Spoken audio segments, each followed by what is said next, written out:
खबर का रुख कर लेते हैं और अगली खबर जो है, अब वो तस्वीर जिन्हें देखकर आंखें नम हो गई हैं। जी हाँ, हम बात कर रहे हैं इजराइल और गाजा संघर्ष विराम के बाद एक लंबे अरसे के बाद अपनों को देखकर लोगों की आंखें भर आई हैं।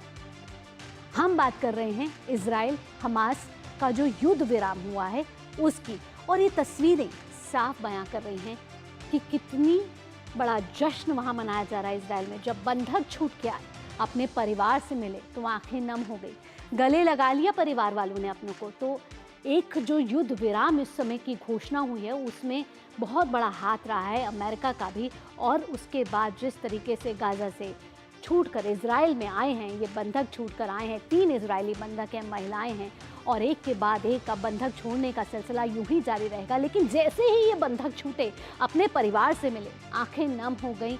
बेहद ही भावुक क्षण था। और साथ ही साथ परिवार वालों ने अपने परिवारजन, छूटे परिवारजनों जो 15 महीने से उनसे दूर थे, उनको गले लगा लिया। और बेहद ही ऐसी तस्वीरें जो हमेशा याद रहेंगी, भावुक कर गई। और जिस तरीके से अमेरिका ने इसमें मध्यस्थता निभाई है, कतर ने इसमें मध्यस्थता निभाई है, उसके बाद ये युद्ध विराम लगा है और इजराइल और गाजा के बीच में ये युद्ध विराम लगा है। तो आइए जानते हैं इजराइल टू गाजा की ये टाइमलाइन। हमास ने किसने बंधक छोड़े, इजराइल ने क्या किया? रेड क्रॉस के जरिए इजराइल सेना के ने सौंपे हैं बंधक और रेड क्रॉस की बसों में लाकर छोड़े गए हैं ये बंधक।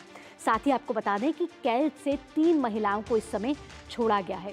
और साथ ही साथ हमास ने पहले चरण में 33 इजरायली बंधक छूटेंगे, जबकि इजराइल में हर बंधक के बदले, यानी कि एक बंधक के बदले 30 बंधकों को छोड़ा जाएगा। बाइडेन और ट्रंप का श्रेय है, हमास कह रहा है।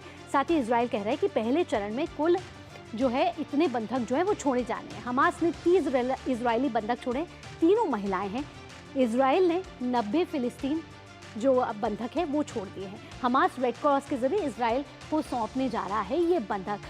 तो इजराइल और हमास के बीच जो ये लंबे समय से जंग चल रही थी, उसमें फिलहाल युद्ध विराम लग गया है कि दोनों तरफ से अब इस समय बंधक छोड़े जा रहे हैं। जब दोनों तरफ से बंधक छोड़े जा रहे हैं और परिवार मिल रहे हैं, तो एक शांति का माहौल साफ के साफ दिखने को मिल रहा है। और दिख रहा है कि किस तरीके से वहाँ शांति की बहाली आ रही है। अब आगे देखना होगा जब ये तीसरे चरण पे पहुंचेगा और गाजा के पुनर्वास की बात होगी। आइए अब अगली खबर का रुख करेंगे। अगली खबर है दिल्ली की सत्ता से जुड़ी हुई, दिल्ली के विधानसभा चुनावों से जुड़ी हुई।